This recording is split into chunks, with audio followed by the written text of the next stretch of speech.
구약성경 이사야서 8장 11절부터 마지막 절까지인데요. 잠깐 기도하겠습니다.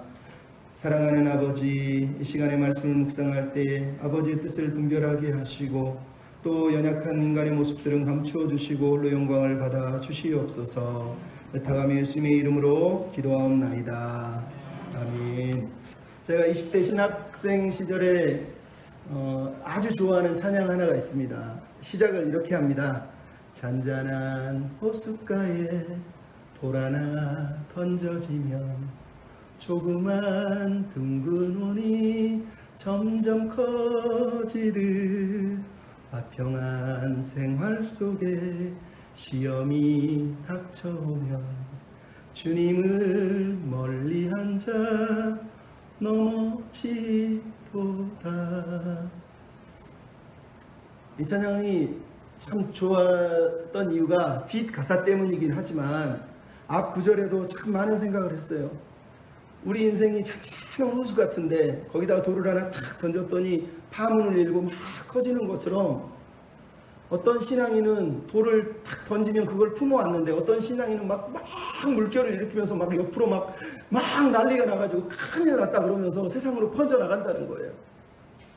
화평하게 살다가 고난을 닥치면 주님을 믿는 믿음이 싹 사라져버리고 막 원망하고 분노하고 하나님이 어디 안 계신 것처럼 막 산다는 거예요. 그래서 가사의 끝에 시험이 닥쳐오면 주님을 멀리한 자가 넘어진다는 거예요.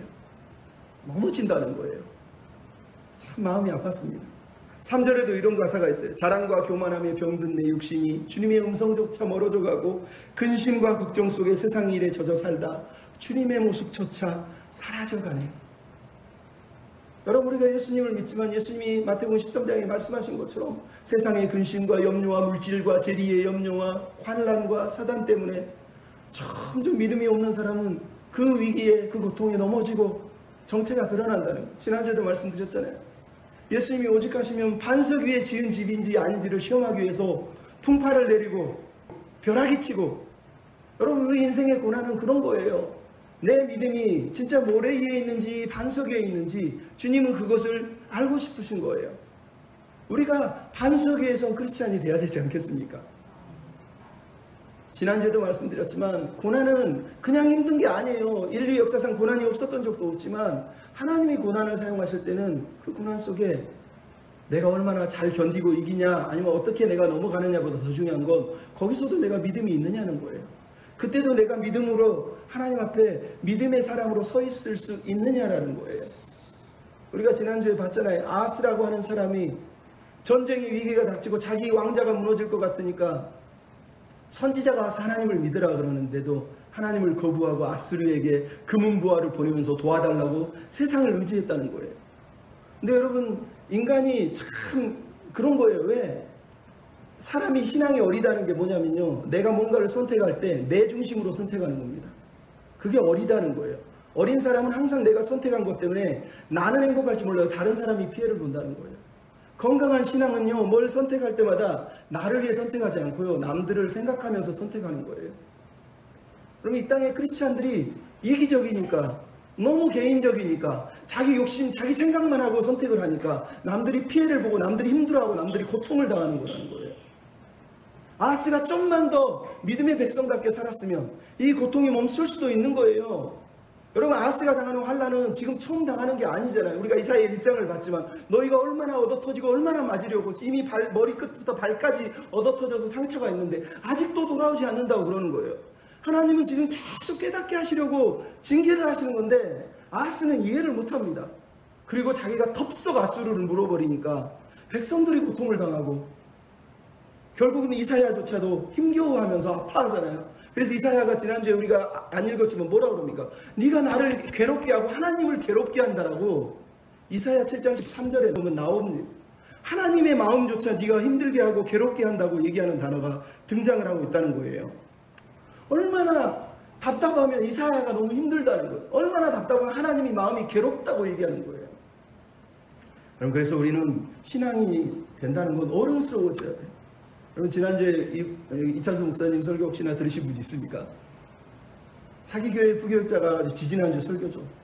목사님, 애들이 교회 못 다니겠다며, 창피해서 못 다니겠다며, 교회 다니기 싫대요. 너 교회 다녀? 너 교회 다니냐?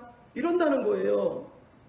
여러분, 우리가 지혜로웠으면, 우리가 조금만 더 하나님의 마음을 헤아리면 이런 아픔을 당하겠냐는 거예요. 아하스가 어리석은 것처럼 우리 시대의 교인들도 어리석어 보이는 경우들이 많아요. 그래서 우리는 하나님 앞에 기도해야 됩니다.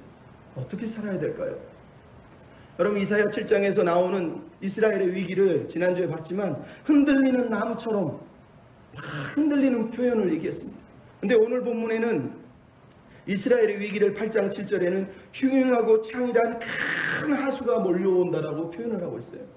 여러분, 이번에 50일 동안의 강마와 그리고 마이사, 그 다음에 하이난 태풍이 부니까 부산의 그 엄청난 고층 빌딩이 빌딩풍이라 그래가지고 막 유리창이 다 깨지고 사람이 죽는 일들이 벌어진다는 거예요. 근데 오늘 본문의 내용이 뭐예요? 고난이 잠깐 온 게 아니라 흔들리는 바람이 아니라 태풍이 불어오는데 여기서 끝나는 게 아니에요. 이 태풍이 유다에게 50년 후에 70년 후에 또 불어와서 계속 태풍이 불어오고 있는 그 상황을 우리에게 보여주고 있어요. 우리는 코로나 때문에 지금 몇 달을 힘들어하지만 이 위기는 몇 달이 아니에요. 몇 년, 몇십 년 계속해서 하나님이 회개하지 않는 이 백성을 향해서 풍파를 일으키고 태풍을 보내고 홍수를 일으키고 있는 모습으로 8장 7절에서 얘기하고 있는 큰 하수가 범람해서 이스라엘 유다 땅까지 흘러 넘쳐오고 있는 것을 얘기한다는 거예요.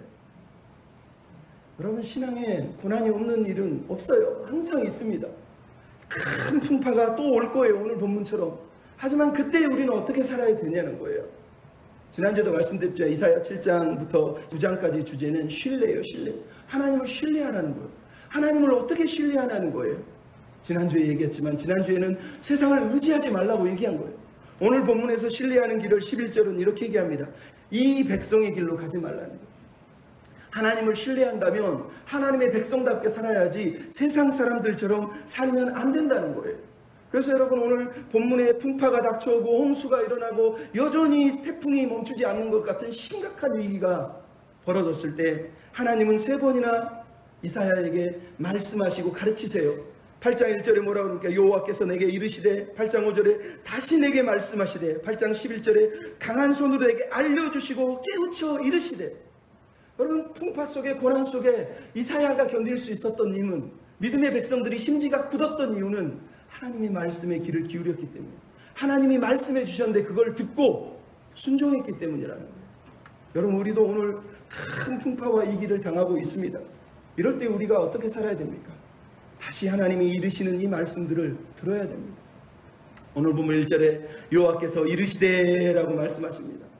여호와께서 이르신 첫 번째 말씀이 뭡니까? 1절부터 8절까지 내용을 간단하게 이렇게 표현하겠습니다. 너무 뻔한 표현일 수 있지만 따라서 합시다. 세상을 의지하지 맙시다. 여러분, 이사야서 2장 22절에 이미 이사야가 선언한 내용이 뭐예요? 너희는 인생을 의지하지 말라. 그 호흡이 코에 있나니 새말 가치가 어디 있느냐? 이사야는 계속 얘기하는 거예요. 세상을 의지하지 말라는 거예요. 아수르든 아람이든 에브라임이든 애굽이든 세상을 의지하려고 하지 말라는 게 이사야의 핵심이에요. 그것을 깨닫길 원하시는데 깨닫지를 못한다는 거예요. 이스라엘 백성이. 왜 세상을 의지하면 안 되는지를 1절부터 8절까지 얘기하고 있어요. 여러분, 오늘 본문을 다시 설명을 드리겠습니다. 주전 735년부터 34년까지 유다 땅에 전쟁이 일어났습니다. 아람이라고 하는 시리아와 에브라임이라고 하는 북이스라엘이 바로 접경에 있는 나라들이에요. 근데 저 위에 북쪽에 아수르라고 하는 강대한 대국이 확장 정책을 피니까 아람과 북이스라엘이 동맹을 해서 북쪽을 차단해서 아수르가 자기 땅을 못 쳐들어오게 하려고 하는 거예요. 그러면서 아수르로부터 종을 바치던 시절을 끊어내고 독립하려고 하는 거예요. 근데 북이스라엘도 블레셋도 모압도 암몬도 아람도 다 협력을 하는데 유다만 안 하겠다는 거예요. 유다가 눈치를 보는 거. 아하스가 가만히 보니까 시리아나 에브라임보다는 아수르가 더 힘이 세 보이는 거거든요. 그래서 아수르를 의지하고 싶은 마음이 들어요. 근데 유다는, 예루살렘은 친아수르 세력이 살지만 나머지 유다 땅은 대부분이 바로 옆에 산적과 같은 북이스라엘과 아람이 공격을 해오는 사람들이니까 친아람이에요. 친북이스라엘 사람들이에요. 그러니까 정치적으로 갈라져 있어요. 그런 상황에서 하나님께서 찾아오셔서 너 조용히 해라, 잠잠해라, 여호와를 의지해라라고 아하스에게 지난주에 얘기를 하셨단 말이에요. 근데 아하스가 어떻게 했습니까? 거절했단 말이에요. 거절했단 말이에요. 하나님을 믿는다고 말하면서 다윗의 집이라고 말하면서 하나님을 의지하지 않고 아수르에게 도움을 요청했단 말이에요. 근데 그 결과가 어떻게 됐습니까? 우리가 지난주에 7장 16절 17절에 하나님은 뭐라고 그랬습니까? 임마누엘의 징조를 얘기하면서 17절에 보면은 너희가 한 번도 당해보지 못한 고난을 당할 것이다. 내가 아수르 왕을 데려올 것이다 라고 얘기를 하고 있단 말이에요. 근데 그 본문의 내용이 오늘 1절부터 4절까지 나오고 있는 아수르가 쳐들어오는 내용이 나오고 있는 걸 우리가 지금 보고 있는 거예요. 근데 여러분, 아수르가 왜 쳐들어오죠? 아수르에 쳐들어온 이유는 원래는 아람과 에브라임이라고 하는 유다를 공격하는 이 두 부직갱이를 하나님이 없애버리려고 데려왔다고 써 있어요. 근데 오늘 본문 8장 8절은 뭐라고 돼 있어요? 흘러 유다에 들어와 가득해서 목에 차기까지 물이 넘친다고 얘기하고 있어요. 여러분, 이게 무슨 얘기입니까? 분명히 아하스는 아수르의 도움을 받아서 구원받을 줄 알았는데, 아수르가 도움을 받으면 이제 우리는 행복할 줄 알았는데, 아수르가 아람을 정복하고 북이스라엘 정복하고 북이스라엘은 722년에 멸망을 당해요. 야, 이제 우리는 자유다 그럴 줄 알았는데 오늘 보면 뭐라고요? 아수르가 흘러 넘쳐 들어와서 유다 땅까지 다 먹어버린다는 거예요. 그는 아수르가 자기의 힘이고 자기의 도움이고 자기의 모든 것이라고 믿었는데 자기가 의지했던 그것이 자기를 죽여버리는 거예요. 믿는 도끼의 발등을 딱 찍는 형국이 오늘 본문에 등장하고 있는 거예요. 왜 하나님이 세상을 의지하지 말라고 그럽니까? 세상을 의지하면 그 의지하는 것이 나를 잘되게 해주는 게 아니라 내 영혼을 죽이는 거예요. 내 심령을 죽여버린다는 거예요. 유다 땅이 결국은 멸망하는 이유가 뭡니까? 계속 세상을 바라보고 세상을 의지하고 말은 하나님 하나님 하면서 어려움이 닥칠 때마다 하나님이 아니라 도울 사람이 어디 있는지, 누가 날 도와줄지 여기 전화하고 저기 전화하고 그러고 있는 모습을 오늘 본문이 얘기하고 있는 거예요. 그래서 하나님께서 이사야에게 뭔 얘기를 합니까? 너는 큰 피켓을 들고 가서 마엘살랄 하스바스 글자를 써서 사람들에게 보여줘라 라고 1절에 얘기하고 있어요. 통용 문자라는 거는 다른 문자가 아니라 모두가 볼 수 있는 문자예요. 그러니까 길거리에서 1인 시위하듯이 피켓을 크게 들고 써 있는데 마엘살랄 하스바스라고 글씨가 써 있는 거예요. 이거를 들고 있으라고 하나님이 명령하시는 거예요. 이 뜻이 뭐라고 되어 있습니까? 여러분이 한글 성경에 밑에 보면 해석 내용들 보면 노략이 급하고 약탈이 급하다고 되어 있어요. 노략과 약탈이 급할 것이라고 되어 있어요. 여러분, 이중 예언이라고 이게 말하는 거예요. 이사야가 말할 때는 항상 이중 예언이 있어요. 하나는 수알 야숲, 지난주에 얘기했잖아요. 수알 야숲이라고 하는 이사야 아이를 아하스에게 데려간 이유가 뭡니까? 남은 자가 돌아온다는 거예요. 네가 하나님을 의지하면 하나님이 남은 백성을 돌아오게 할 뿐만 아니라 네가 하나님을 의지하면 이 아람과 에브라임이 전쟁에서 격퇴를 당하고 남은 놈들만 도망갈 것이다. 사실은 그런 두 가지 의미가 있어요. 오늘 본문도 마찬가지예요. 네가 하나님을 의지하면 시리아와 에브라임이 약탈을 당할 거라는 거예요. 근데 의지하지 않으면 약탈을 당한 것뿐만 아니라 유다조차도 다 약탈을 당해서 빼앗길 거라고 지금 말을 하고 있는 거예요. 결국은 이걸 들고 얘기하는 거, 회개해 이 얘기하고 똑같은 거예요. 마알살렐 하스바스. 지금은 네 눈에 볼 때 아수르가 와서 너희를 도와줄 것 같지만 결국은 아수르가 니네 걸 다 빼앗아 갈 거라고 지금 말씀하고 있단 말이에요. 그것을 얘기하면서 흉흉하고 창이란 하수라고, 즉 유브라데 강 큰 홍수를 얘기하고 있는 거예요. 여러분, 이런 어려움이, 이런 위기가 닥치고 있다는 거예요. 아하스가 해야 될 일은 딱 하나였어요. 세상을 의지하지 않고 거기서 무릎 꿇고 내 믿음의 정체가 드러났잖아요. 야, 내가 안 어려울 때, 화평할 때는 하나님 잘민 것 같더니 어려우니까 내가 하나님을 안 찾네? 내가 기도도 안 하고 내가 왜 이렇게 불안해? 왜 이렇게 떨리지? 왜 이렇게 마음이 불안한 거야? 믿음이 없다는 증거거든요. 그러면 기도해야죠. 회개해야죠. 아하스가 안 하고 있단 말이에요. 그게 문제라는 거예요.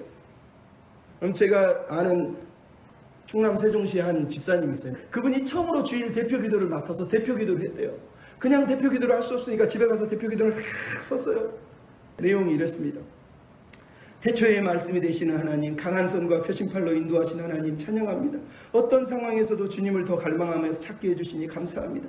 주님, 먼저 이 땅에 회개하지 않는 우리를 긍휼히 여겨주시고 이 땅에 일어나는 모든 재앙을 보고도 회개하지 않는 우리의 미련함을 불쌍히 여겨주십시오. 우리에게 내게 영을 부어주셔서 주님보다 더 높아지려 했던 것, 나만 사랑했던 이기적인 마음과 교만한 경험, 지식, 견고한 진, 음란, 명예욕, 물질, 이 모든 것들을 무너뜨려 주시고 다시 주님 앞에 설 수 있도록 도와주시옵소서. 하나님의 마음을 알게 하셔서 이 땅을 향해 애통하는 마음과 애통하는 눈물을 부어주셔서 하나님의 심판과 징계가 결코 우리를 향한 사랑인 것을 알게 하시고 주님께 돌아오는 영혼이 많아지게 해주십시오. 처음 대표 기도하는 젊은 집사님이 쓴 기도예요. 떨면서 썼대요. 썰면서. 얼마나 진심으로 기도했겠어요. 내 기도의 내용이 뭐라고요? 내가 의지했던 것, 내가 신뢰했던 것을 회개하고 내려놔야 된다는 거예요. 여러분, 지금 이스라엘에게, 우리에게 필요한 게 그거예요. 태풍이 불고 고난이 닥칠 때는 내가 지금 내 믿음이 모래에 있는지 반석에 있는지 조사해 봐야 돼요. 그리고 모래에 있으면 다시 세워야 돼요.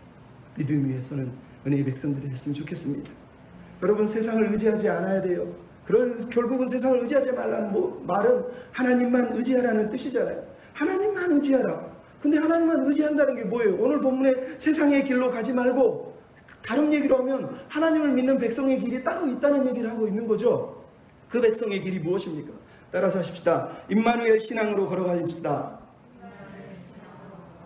걸어갑시다. 임마누엘 신앙으로 걸어가야 된다는 거예요. 세상 길을 따르지 않는다는 얘기는 하나님만 신뢰하고 하나님의 임마누엘을 의지하는 거예요. 여러분, 오늘 보면 5절부터 10절에 나오는 내용이 뭡니까? 세상의 모습을 드러내는데, 세상 길이 어떤 길입니까? 아수르라고 얘기하는 길이에요. 흉흉하고 창이라고 큰 아수라는 얘기가 뭐예요? 이스라엘 볼 때 엄청나게 큰 세력, 큰 힘, 군사력, 정치력, 부, 경제, 이 모든 것들이 눈에 보이는 게 바로 창이라고 큰 하수와 같은 거예요. 근데 하나님은 어떤 분이라고요? 8장 6절에 천천히 흐르는 실로와 물이라는 거예요. 여러분, 하나님의 백성을 다루는 방식이 이렇다는 거예요. 여러분, 우리는 막 홍수가 일어나고 풍파가 치는 것처럼 인생에 막 큰 일이 일어나 막 큰 거 주시고 막 놀라운 일을 해주셔서 막 기적을 경험하고 막 날아다니는 게 행복이라고 믿지만, 하나님은 그렇게 말씀하시지 않으세요. 그거는 세상길이라는 거예요. 하나님의 방식은 언제나 천천히 흐르는 시냇물이라는 거예요. 잠잠히 고요히 묵묵히 고난 가운데서도 잠잠히 머물 수 있는 심령, 그게 바로 믿음의 백성들의 길이라는 거예요. 여러분, 하나님이 실로한 물이라고 말씀하시는 거예요. 임마누엘 하나님을 믿는다는 건요, 하나님이 나와 함께 하겠다는 걸 믿기 때문에 내 영혼이 잠잠하고 내 영혼이 평안한 상태를 얘기하고 있는 거예요. 아무리 시리아가 일어나고 북이스라엘이 난리를 치고 옆에서 아수르가 달려들어와도 나는 잠잠히 하나님을 바라보고 있는 그 모습을 실로한 물이라고 얘기하는 거예요.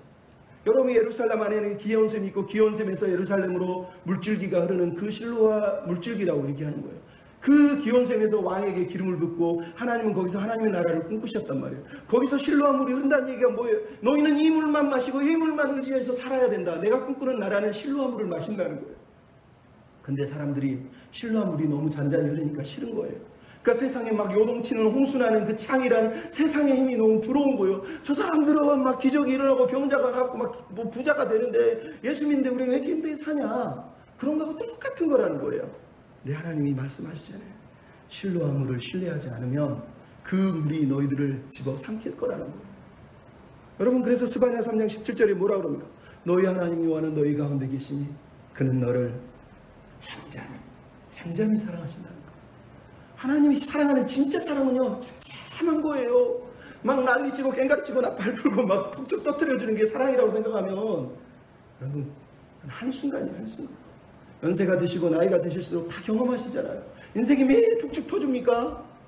아니죠. 고난, 힘든, 어려운 시간들이 더 많잖아요. 그때 내가 잠잠한 사람이 진짜 믿음의 사람이에요.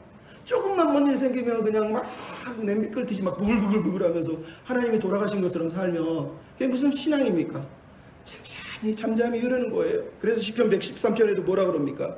여호와여, 내 마음이 교만하지 않고 내 눈이 오만하지 않아서 내가 큰 일과 감당하지 못할 놀라운 일을 하려고 애쓰지 아니하고 젖된 아이가 어머니의 품에 있음같이 내 영혼이 젖된 아이같이 고요하기를 원합니다. 여러분, 시편의 기도요, 믿음의 성도들이 드려야 될 기도예요. 큰 일을 주시옵소서, 큰 걸 주시옵소서, 큰 일을 하게 주시옵소서. 하나님 그렇게 일하시는 분이 아니에요. 하나님 오늘 나와 잠잠히 사랑하고 싶은 거지, 하나님과 상관없이 막 뛰어다니는 걸 하나님이 기뻐하시는 게 아니에요.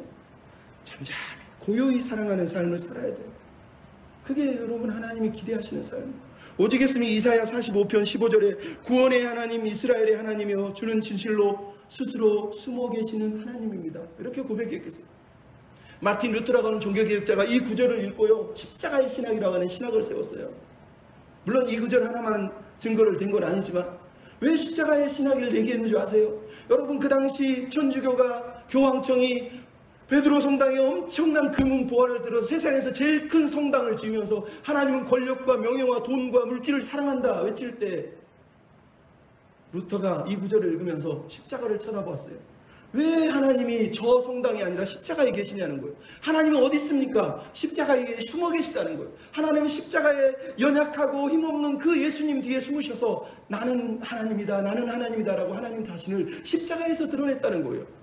근데 로마 교황청은, 세상은 힘과 권력과 명예가 드러나야 그게 하나님이라고 믿는다는 거예요. 그래서 영광의 신학자들을 루터가 저주하면서 진짜 신학자는 십자가의 신학자라는 거예요. 십자가만 붙들고 십자가 뒤에 숨어서 십자가의 하나님을 붙들고 사는 사람, 그게 하나님이 기대하는 사람이라는 거예요.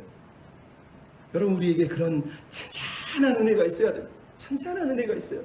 여러분, 오늘 본문에 두 번이나 등장하는 단어가 있어요. 임마누엘, 임마누엘. 여러분, 임마누엘이라는 단어가 갑자기 등장합니다. 하나님이 임마누엘 예언을 하셨는데 오늘 본문에 임마누엘 예언을 8절에 하고 있어요. 임마누엘이여 라고 말하는 구절이 10절에 또 나옵니다. 히브리어로는 임마누엘인데 한글로 하나님이 우리와 함께 하십니다 라고 번역을 해버렸어요.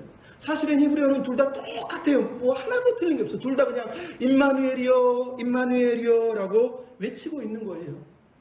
여러분, 왜 임마누엘을 외친 줄 아세요? 바로 앞에 나와 있는 구절 내용 때문에 그래요. 여러분, 구절을 보십시오. 세상 사람들이 하는 게 그겁니다. 너희 민족들아 함성을 질러 보아라. 백성들아 허리를 동이고 허리를 띠고 그리고 너희가 계획을 세워보아라. 9절 10절의 내용이에요.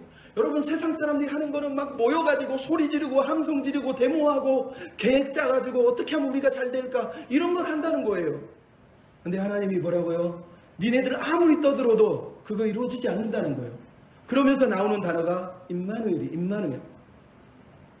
풍파가 일어나고 홍수가 벌어지고 있는 8절에도 엄청난 홍수가 밀려오고 있는데 이사야가 갑자기 예언을 하다 말고 임마누엘이여, 임마누엘이여 이렇게 얘기하고 있는 거예요. 여러분, 임마누엘의 하나님이 그거예요. 홍수가 나도 하나님은 내 곁에 계셔서 그 날개로 나를 보호하신다는 거예요. 풍파가 불고 환란이 일어나도 하나님은 8절 끝에 나온 것처럼 임마누엘처럼 날개를 펴서 우리를 보호해 주시는 분이라는 거예요. 하나님을 신뢰하는 백성은 그 하나님을 믿기 때문에 풍파 속에서 그 날개, 그 그늘 아래 살 수 있는 사람이 임마누엘의 신앙을 가진 사람이란 말이에요. 나아가서 9절 10절에 백성들이, 민족들이 계획을 하고 인간들이 계획을 다 짜지만 그 계획은 무너질 거라는 거예요. 하지만 하나님의 계획은 이루어진다는 거예요. 어떤 계획이요? 우리를 향한 계획, 하나님 당신의 계획, 우리를 통해서 하시고 싶은 하나님의 뜻이 이루어질 거라고 오늘 본문이 말씀을 하고 있는 거예요. 그게 바로 임마누엘이, 임마누엘. 여러분, 임마누엘은 신앙에서 가장 정점에 있는 신앙이 임마누엘입니다. 임마누엘의 신앙은요, 다른 걸 원하지 않아요. 하나님 나에게 뭘 주시면 함께 해줄게요. 하나님 나에게 축복해 주시면 함께 해줄게요. 하나님 나에게 이거 해주시면 함께 해주시요. 그거는 임마누엘이 아니에요. 임마누엘 신앙은 하나님 나에게 뭘 해주시든 안 해주시든 내게 무슨 일이 벌어지든 안 벌어지든 나는 주님과 함께 있는 신앙, 그게 임마누엘인 거라니까요. 오늘 본문이 지금 얘기하는 두 번이나 임마누엘이요, 임마누엘이 하는 이유가 뭐예요? 하나님이 그 재난 속에서 함께 해주겠다고 약속했기 때문에 그 이름을 지금 부르고 있는 거예요. 7장에서도 아람과 에브라임이 전쟁을 벌이고 다가오는데 하나님이 징조로 주신 게 뭐예요? 임마누엘이요. 시리아와 아람을 내가, 에브라임을 멸망시킬 때 너희가 내가 함께 했다는 걸 기억하게 될 거야. 그 아이의 이름인 줄 알았더니 아이의 이름이 아니라 오늘 본문에는 그 아이의 이름이 임마누엘이 변경돼서 이제는 땅의 이름이고 하나님을 경외하는 사람들의 하나님의 이름으로 지금 변경되고 있는 걸 볼 수 있어요. 그러면 하나님이 지금 무슨 얘기를 하는 거예요? 아하스에게 얘기했잖아요. 너 하나님을 신뢰해라. 너는 다윗의 자손은 아니야. 내가 언약을 지키고 싶은데 너를 통해서 다윗에게 약속한 나라를, 나는 내 나라를 세울 거야. 그랬는데 아하스가 그걸 거절했단 말이에요. 그래서 하나님께서 아하스에게 준 게 바로 임마누엘이에요. 임마누엘의 뜻이 뭐예요? 결국은 하나님이 그래, 너는 그러면 상관없고 내가 내 나라를 마침내 마지막 아들을 통해서 내가 나라를 세우겠다. 한 나라를 내가 세우겠다. 내가 다윗 언약을 내 스스로 이룰 거야 라고 결단하시면서 주시는 이름이 사실은 임마누엘이라는 거예요. 그래서 여러분, 세상은 세상의 계획을 가지고 막 달려들지만 하나님은 그 모든 계획들이, 하나님의 나라를, 하나님의 꿈을 비록 아스처럼 불신앙자가 달려들어도 하나님의 꿈은 깨어지지 않고 결국은 이루어질 거라고 말씀하고 있는 게 바로 임마누엘이라는 거예요. 여러분, 임마누엘의 신앙을 가지고 계십니까? 임마누엘의 신앙을 가지고 살아야 돼요. 그리고 우리가 좋아하는 찬양 중에 내가 주인 삼은 모든 것 내려놓고, 이런 찬양이 있어요. 그 가사 뒤에 보면 뭐죠? 주 사랑 거친 풍랑에도 깊은 바다처럼 나를 잠잠케 해. 여러분, 이게 스쿠버 다이빙 하는 사람들이 다 고백한대요. 풍랑 일고 위에 쓰나미가 벌어져도요, 바다 밑에서 바닷속 들어가서 스쿠버 다이빙 하면서 뭐 하는 사람은요, 위에가 해일이 일어나는지 풍랑이 일어나는지 못 느꼈다고 증언을 하고 있어요. 하나님을 믿는 게 그런 거예요. 임마누엘은요, 바닷속 깊이 들어가 있는 사람처럼, 하나님의 날개 아래 깊이 숨어 있는 사람처럼, 하나님과 함께 동행하는 사람은 위에서 태풍이 불고 옆에서 바람이 불고 난리가 나도 흔들리지 않은 채 고요히 있는 신앙, 그게 바로 임마누엘이라는 거예요. 그러면 세상은 흔들리고 세상은 난리 났다고 소리칠 때 하나님의 사람들은 임마누엘이에요. 잠잠히 고요히 그분을 바라보고, 그분이 곁에 계신데 어때? 그분이 함께 계신데 어때? 이렇게 말할 수 있는 신앙이라니까. 열왕기상 19장에 보면 뭐가 나옵니까? 엘리야가 호렙산에서 하나님 나 힘들어 죽겠어요, 하나님 나 좀 도와주세요 그랬더니 호렙산 굴에 들어갔더니 하나님이 엘리야 불렀다는 거예요. 그래서 하나님을 보려고 나갔더니 거기서 막 지진 치고 바람이 불고 불이 떨어지는데 하나님이 거기 안 계셨다는 거예요. 그리고 뭐라고요? 세미한 음성이 있었다는 거예요. 여러분, 이게 하나님이 엘리야를 다루는 마음이고 우리를 다루는 마음이에요. 우리는 하나님 불 좀 일으켜주세요, 태풍 좀 불어주세요, 지진 좀 나게 해주세요, 인생이 좀 재밌어야죠, 막 뭔가 느끼게 해주세요, 신나게 해주세요. 하나님은 세미한 음성으로 말씀하시는 거예요. 사랑한다, 함께한다, 도와줄게, 같이 가자. 여러분, 그거면 되는 거 아닙니까? 그거면 되는 거라고요. 제가 저번에 유튜브 중에 노래를 하나, 저장미꽃 위에 이슬이라고 하는 찬양을, 영어 가사가 너무 좋은 거예요. 한글 가사로는 주님 나와 동행을 하면서 나를 친구 삼으셨네, 이렇게 되어 있는데, 영어 가사는 He walks with me and He talks with me and He tells me I'm His own, 이렇게 되어 있는 거예요. 영어로 읽으니까 막 가슴이 뛰어요. 하나님 나와 걸어가시고 나에게 얘기하시고 나에게 말씀하셔서 넌 내 거야 라고 말씀하셨다는 거예요. 세상에, 저는요 이게 영어가 읽다가 너무 은혜를 받아요. 이야, 진짜네. 여러분, 그런 은혜가 있었으면 좋겠어요. 주님이 임마누엘 하시는 건, 동행하시는 거, 함께 하시는 거, 지켜주시겠다는 거예요. 그럼 그런 은혜를 우리가 누리며 살아야 되지 않겠습니까?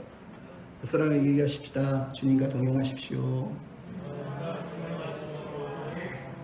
나아가서 믿음의 길로, 하나님의 백성의 길로 나아간다는 게 무슨 뜻이겠습니까? 11절에 하나님이 알려주시고 깨닫게 하셨다고 얘기합니다. 따라서 합시다. 성도의 길을 걸어갑시다. 성도의 길, 즉 거룩한 길을 얘기하는 겁니다. 여기서 말하는 건 내가 성도라는 그런 의미가 아니라 거룩한 길을 걸어가자는 거예요. 여러분, 오늘 본문의 세상의 길에 대해서 얘기합니다. 세상이 정치적으로 두려워하니까, 이념이 갈라지니까 남쪽에서는, 예루살렘에서는 친 아수르고 나머지 사람들은 친 시리아, 친 에브라임이에요. 그랬더니 무슨 얘기가 나오고 있어요? 지금 이사야에게 사람들이 말하기를 반역자가 있다. 우리 많이 들은 얘기예요. 어디서 많이 들은 거예요. 막 정치적으로 갈라져가지고 하나님을 믿는다면서 이놈 반역자, 내 편 아니라는 거예요. 서로 싸우고 물어뜯는 거예요. 왜 그런 일이 벌어지죠? 홍수가 일어나고 풍파가 일어나니까 사람이 두려우면 무슨 일이 벌어져요? 누가 내 편이냐고. 힘들 때는 꼭 내 편이 누구였는가를 찾아요. 힘들 때는 안 도와주면 저놈 내 편 아니야, 나한테 도움이 줘야 내 편이라는 거예요. 그러니까 지금 어려우니까, 나라가 힘드니까 뭐 하고 있는 거예요? 사람들이 누가 내 편이냐, 언놈이 반역자냐, 그러면서 정치적으로 싸우고 있는 거예요. 거기에 이사야와 하나님을 믿는 사람들이 정치적으로 친 아수르도 아니고 친 시리아도 아니니까 사람들이 이 반역자놈들 그러면서 이사야에게, 또 이사야와 함께하는 믿음의 백성들에게 반역자라고 얘기하는 거예요. 그럼 이게 세상의 길이에요. 세상은 두려움이 올 때마다 내 편을 만들기 위해서 돈으로 매수해가지고 내 편을 만드는 거예요. 어떻게 하면 내 편이 되게 해줄까? 그때 믿음의 사람들이 조롱을 당하는 거예요. 이 반역자야. 여러분, 얼마나 안타까운 일입니까? 근데 신앙의 길은요, 이념의 길이 아니에요. 신앙은 이념을 추구하는 게 아니라 하나님의 나라를 추구한다니까요. 자꾸 사람들이 착각을 해요. 신앙이 이념이라고 믿는 사람들이 너무 많아요. 회개해야 돼요. 우리는 하나님의 나라를 위해서 나아가는 하나님의 백성이에요. 믿음의 길이 뭡니까? 오늘 본문 11절에 하나님이 강한 손으로 나를 붙잡아 주셨다는 거예요. 여러분, 세상 길로 세상 사람들이 막 풍파를 저지르고 함성을 지르면서 이 반역자여 조롱을 하면서 달려오고 있는데, 이사야가 왜 안 넘어졌다고요? 하나님이 자기를 붙들어 주셨다는 거예요. 임마누엘, 하나님이 자기를 꽉 붙잡고 놓지 않으셨다고 얘기하는 거예요. 뿐만 아니라 오늘 본문에 누가 나옵니까? 너희는이라고 12절 13절에 3번이나 뜹니다. 이 너희가 누구겠어요? 이사야가 하나님이 기대하는 하나님의 백성들을 말하는 거예요. 이사야와 하나님의 백성들은 하나님이 자기들을 붙잡아 주신 걸 믿고 견디고 있는 거예요. 뿐만 아니라 뭐라 그럽니까? 내가 너희의 성소가 되겠다라고 14절에 얘기하는 거예요. 여러분, 성소라는 단어가 뭐예요? 성소는 하나님의 거룩한 장소, 하나님이 임재하시는 장소일 뿐만 아니라 하나님의 백성이 위험할 때, 생명의 이기를 느낄 때마다 피할 수 있는 곳, 제단불을 딱 잡으면 생명을 보존할 수 있는 곳이 성소예요. 나가서 시편 73편에 보면 뭐가 나옵니까? 하나님 외에 저 악인들은 부자로 오래 살고 돈 많이 가지고 자식 대대로 물려받으면서 배 터지게 살면서 저 나쁜 놈들은 죽지도 않고 욕먹을 수록 더 오래 삽니까? 그러다가 뭐라고요? 내가 성소에 들어갔더니 그제서야 깨달았다는 거예요. 여러분, 성소에 들어와서 성소에 하나님을 만나면 저게 아무것도 아니라는 걸 깨닫는 거예요. 세상의 이념 논쟁도 아무것도 아니라는 걸 깨닫는 거예요. 성소에서 하나님을 만나면 내 삶의 목적이 이념이 아니라 하나님의 나라라는 걸 깨닫는다니까요. 십자가의 길을 걷는다는 걸 거기서 깨닫는다니까요. 거룩한 길, 거룩하신 하나님이 계신 곳에서 거룩한 성도의 삶을 살기로 결단하는 거예요. 사람들이 왜 두려워합니까? 반역자가 하는 이유가 뭐예요? 세상이 두려우니까 서로 편가르게 하는 거예요. 근데 하나님이 오늘 본문에 뭐라 그럽니까? 만군의 여호와이신 하나님을 두려워하라고 얘기하는 거예요. 13절에 만군의 여호와이신 하나님을 거룩할 자로 여기고 두려워하라고 말하는 거예요. 진짜 두려워할 사람은 하나님인데, 우리 영혼을 지옥으로도 보낼 수 있는 분이 하나님인데 하나님에 대한 두려움 없어. 무슨 죄를 지어도 떳떳하면서 세상을 향해서 손가락질하고 세상을 향해서는 저주하는 사람들 얼마나 웃기냐는 거예요. 거룩한 백성이 돼요. 거룩한 백성이 돼요. 여러분, 거룩한 길을 걸어가야 됩니다. 남들이 조롱을 하고 남들이 아니라 그래도 우리는 믿음의 길이 있어요. 정해졌다니까요. 이 길을 걸어가는, 성도의 길을 걸어가는 사람만이 생명의 사람이 되는 거예요. 나홈 1장 7절에 여호와는 선하시며 환난 날에 산성이시라 그는 자기에게 피하는 자들을 아시느니라. 여러분이 피했는지 안 피했는지는 하나님만이 아세요. 이놈이 진짜 피했나 안 피했나. 여러분이 피했다고 그래도 안 피하는지 몰라요. 하나님이 다 아십니다. 하나님께 피하는 은혜가 있었으면 좋겠습니다. 여러분, 근데 왜 피해야 되죠? 결국은 14절 15절에 뭐라고 그럽니까? 하나님께 피하지 않으면 그 이스라엘의 두 집뿐만 아니라 15절에는 많은 사람들이 하나님께 걸려 넘어진다는 거예요. 그래서 피하라는 거예요.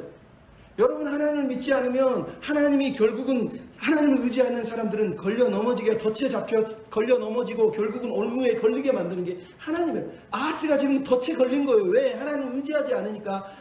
시리아 에브라임뿐만 아니라 아수르의 덫에 걸린 거라는 거예요. 그래서 여러분, 우리는 믿음의 백성은 덫에 걸리지 않으려면 하나님을 의지해야 돼요.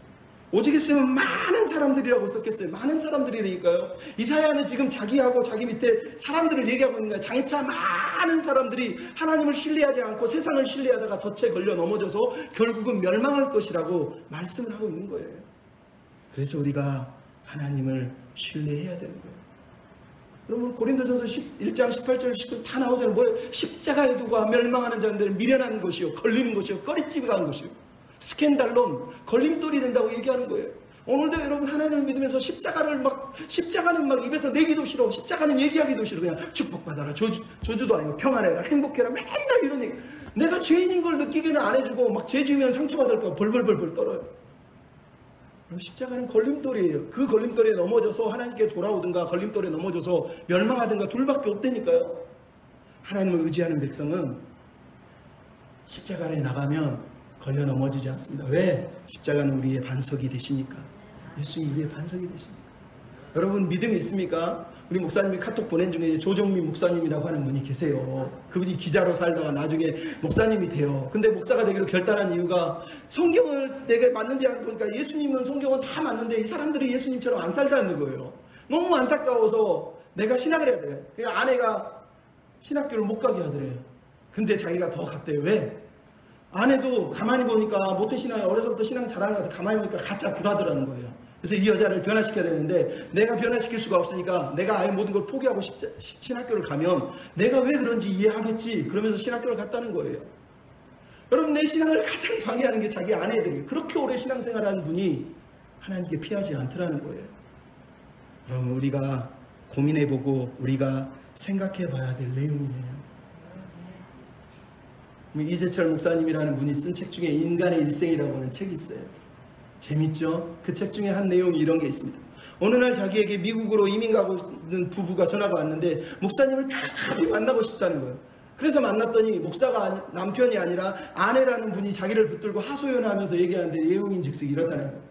2년 전에 이 여자분이 20년 동안 사회생활을 하면서 사기를 치고 횡령을 하면서 살았다는 거예요. 그래서 마지막으로 미국에 딱 비자를 내고 미국으로 도망가는 그 길에, 공항 가는 길에 설교를 들었는데 이재철 목사님의 설교를 들었다. 근데 이재철 목사님 설교, 성도의 길은 이런 길이 아니야. 성도의 길은 거룩한 길이고 구별된 길이고 욕심을 버리고 십자가의 길을 가 회개해야 됩니다. 이런 걸 막 나오니까 공항 가다가 이 사람이 충격을 받아 거기서 회개를 한 거예요. 그래서 그 자리에서 바로 경찰서로 가서 자기가 자진 신고하고 자수하고 2년 선고를 받고 감옥에서 1년 7개월 있다가 나온 거예요. 그리고 미국으로 가는 길에 목사님한테 전화를 하면서 간증을 하고 싶다 그 얘기를 한 거예요. 여러분, 이 사람이 진짜 진짜 크리스찬입니까? 가짜 크리스찬입니까? 진짜예요, 진짜. 말씀이 떨어지니까 두려워가지고 내가 범죄했다는 걸 깨달으니까 20년 동안 교회 다니면서 사기치던 사람이 스스로 가서 자수했다니까요. 그게 거룩한 길을 가는 거예요. 힘들어도 어려워도 하나님 뜻이 있으면 가야 되는 거 아닙니까? 말만 맨날 십자가 소리만 질러놓고 실제로는 십자가는 뒤도 안 쳐다보고 걸어가는 사람들이 얼마나 많습니까? 거룩한 길이라며요. 하나님이 피난처라며, 하나님이 성소라며요. 그러면 하나님께 달려가야 되지 않습니까? 오늘 본문 마지막이 그래서 얘기합니다. 따라서 합시다. 말씀을 따라 걸어갑시다. 오늘 본문에 하나님이 깨닫게 하신 마지막이 16절에 나오죠. 너는 증거의 말씀을 싸매고 율법의 말씀을 제자들에게 봉함하라 하신 후에 20절에 율법과 증거의 말씀을 따라 살아라 라고 말씀을 하고 있어요. 율법과 증거의 말씀을 따라 살라는 거예요. 여러분, 이 세상을 살면서 세상 사람들이 하는 일은요, 기준이 없어요. 그러니까 어디로 달려갑니까? 19절에 나오죠. 신접한 자, 마법사, 주절주절 거린다고 얘기해요. 오늘 보면 19절 표현이 너무너무 웃기지 않습니까? 주절거리고 속살거리는 신접자와 마술자에게 하라는 거예요. 여러분, 왜 마술자에게, 신접자에게, 무당들에게 달려갑니까? 인생이 두려운데 불안한데 답을 빨리 알고 싶은데, 급하게 얼른 알고 싶은데 하나님은 안 알려주니까. 하나님은 천천히 흐르니까 저기 태풍 앞에, 저기 풍파 앞에 뛰어가는 거예요. 얼른 알고 싶으니까. 지금 그 얘기를 하고 있는 거예요. 세상은 그래서요, 막 인내하고 십자가 얘기하고 막 버티면 이 바보야, 멍청아, 너 왜 그렇게 살아? 그런 게.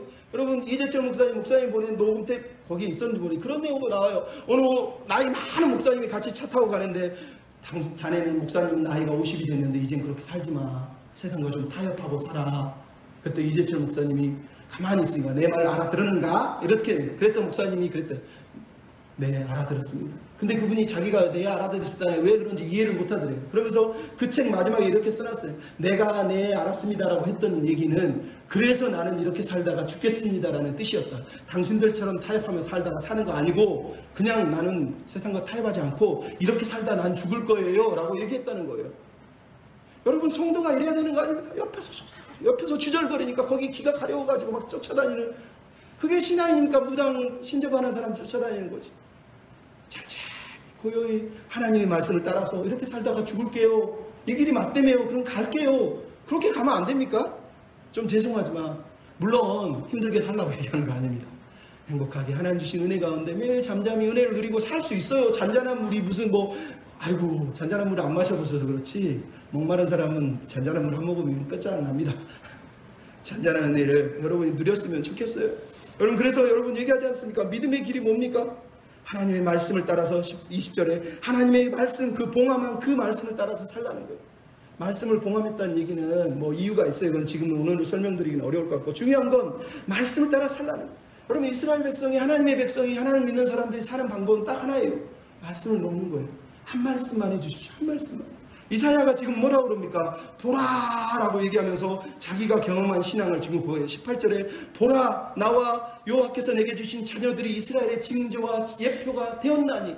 이게 무슨 얘기예요? 스알야숲이 있고 마알살레라스바스가 있어요. 하나님이 이 아들들을 세우면서 내가 함께 해줄게, 임마누엘이야, 내가 도와줄게 하는 거를 그는 경험을 하고 있어요. 하나님의 음성을 들었단 말이에요. 그래서 지금 얘기하는 거, 봐라, 내와 내 가족은, 요수아하고 똑같죠. 나와 내 가족은 하나님만 섬기겠다는 거예요. 풍파가 일어나고 환란이 닥쳐도 나와 내 집은 내게 주신 자녀들을 징표로 주신 것처럼 내가 한 말씀하신 그 말씀을 내가 이미 얻어먹었으니 나는 그 말씀대로 살겠다라고 얘기하고 있는 거예요. 여러분, 왜 그렇게 살아야 된다고요? 결론을 얘기하고 있잖아요. 19절뿐만 아니라 20절, 21절, 22절의 내용이 뭐예요? 하나님의 말씀이 맞지 않으면, 하나님 말씀대로 살지 않으면 그 사람들은 흑암 가운데 산다는 거예요. 굶주림 가운데 산다. 영적인 굶주림 가운데 살게 될 거라고 얘기를 하고 있잖아요. 얼마나 처참합니까? 이 말씀이 나와 맞지 않는다고 그러면서 자기가 기준이 돼가지고 그 말씀이 맞지 않는다고 그러면서 자기 하나님을 저주하고 그렇게 사는 모습을 보잖아요.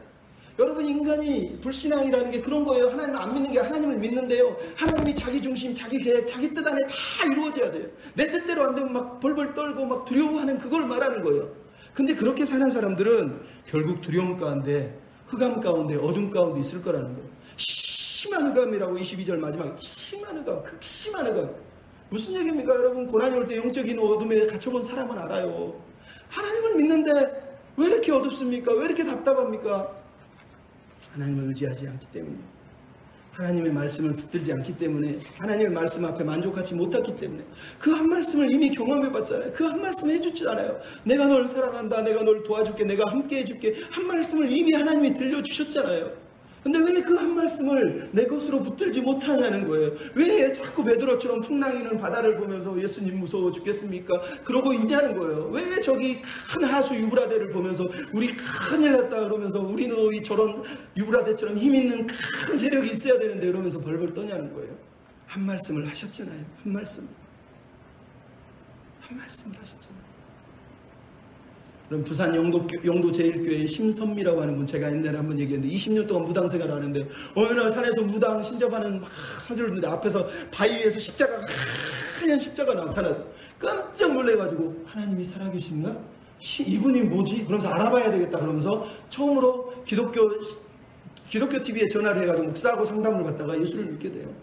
근데 이 사람은요, 20년 무당을 했으니까요, 막 눈을 감으면 막 귀신의 음성이 들리고 사람을 보면 막 보이는 거예요. 그래서 사회자가 궁금해서, 당신이 막 영적인 능력을 가지고 있는데 궁금하지 않냐고, 그 능력들에 대해서 어떻게 생각하냐고 사람들이 물어보지 않냐고 그랬더니 뭐라고 그러지 아세요? 내 인생이 얼마나 힘들었는지 모르겠다. 하나님 모를 때는 막 모든 소리가 들리고 모든 게 보여서 너무너무 괴로웠다. 그래서 내가 하나님께 기도했다. 예수 믿으면서, 아버지 이것 좀 가져가 주세요. 지금 아무것도 안 보이고 아무것도 안 들리는데 너무 행복하다. 왜? 아버지가 내 아버지 되셨어. 아버지가 내 아버지셔서 나는 아무것도 몰라도 나는 행복합니다. 여러분, 이게 임마누엘 아닙니까? 이게 임마누엘이에요. 정말 은혜. 여러분, 뭐 알고 싶어가지고 막 쫓아다니고, 뭐 알고 싶어가지고 뛰어다니고, 행복한 줄 아십니까? 그 일을 하는 사람들이요, 너무 불행하대요. 행복하게 사셨으면 좋겠어요. 엊그저께 윤학열이라고 하는 감독에 대해서 우리 목사님이 동영상 하나 딱 보냈잖아요. 그분이 어떤 분인지 아시죠? 서울예대를 졸업해가지고 무인들 쫓아다니면서, 스님들, 무당들 쫓아다니면서 그 사람들을 위해서 인간문화재 만들어주고, TV에도 무릎팍 도사를 이 사람이 집어넣어가지고 지금도 무로보살 같은 그 무당 프로그램이 지금도 존재하는 이유예요. 근데 이 사람이 하나님을 만나잖아요. 하나님을 만나서 자기를 사랑해서 자기를 위해서 울고 회개하는 사람들을 보면서 하나님을 믿게 됩니다. 그러고 나서 어느 날 아들을 데려가서 목욕탕에서 아들을 목욕시키니까, 맨날 아버지가 아들을 무당 산속에 스님들 데려다가 앉혀서 듣게 하던 사람이, 자기 너 하나님 믿자 교회 끌고 가니까 아들이, 아빠 이제 나 스님들 무당들 안 만나도 돼? 그때 아버지가 그 자리에서 무릎을 탁 꿇고 울면서 얘기하면서, 아들아 미안하다. 내가 하나님을 몰라가지고 너를 스님한테 무당한테 끌고 다니면서 내가 별 미친 짓을 했어. 미안하다. 내가 이제 하나님 믿게 돼. 너도 나를 따라서 하나님 믿고 살아. 내가 미안하다. 잘못했다. 용서해 줘. 펑 울면서 얘기하더라고요. 여러분, 이게 하나님을 만나면 일어나는 일이에요. 무당, 내 앞일, 내 뒷일 상관없습니다. 하나님이 다 하시고요. 그 모든 일들이요, 다 지나가면, 아, 은혜였구나. 아, 하나님이 붙들어 주셨구나. 아, 하나님이 뜻이 있었구나. 나는 그 뜻 안에 살고 있었구나. 이렇게 고백할 수가 있습니다. 여러분, 오늘도 주님은 우리와 함께 계세요. 하나님 나와 동행하시다면 두렵지 않잖아요. 임마누엘 하나님 의지하십시오. 거룩한 길을 걸어가십시오. 힘들어도 이렇게 살다 죽지 뭐, 그러면서 가버리십시오. 말씀이 여기 있잖아요. 한 말씀 주셨으니 감사합니다. 사랑한다 해주셨고, 임마누엘 함께 해주겠다고 말씀하셨으니 고맙습니다. 이렇게 살면 안 되겠습니까? 그럼 믿음의 백성 되셨으면 좋겠습니다. 이 고단한 인생길, 힘겨운 오늘 걸어갔지만 함께 하신 주님 감사합니다. 거기 가면서 이 찬양 부르면서 함께 고백하며 나가는 저 여러분 됐으면 좋겠습니다. 고단한 인생길, 고단한 인생길, 힘겨운 오늘도 힘겨운 오늘도 예수 내 마음 아시네. 지나간 아픔도 지나간 아픔도 마주할 세상도 예수 내 마음 아시네. 하루를 살아도 기쁨으로 살게 해주십시오. 하루를 살아도 기쁨으로 가리 예수 늘 함께 하시네. 후회도 염려도 후회도 염려도 온전히 맡기리 예수 늘 함께 우리 믿음으로 고백합시다. 믿음의 눈을 들게 하소서. 믿음의 눈 들어 주를 보니 이 또한 지나가리라. 주어진 내 삶의 시간 속에 주의 뜻 알게 믿음의 눈 들어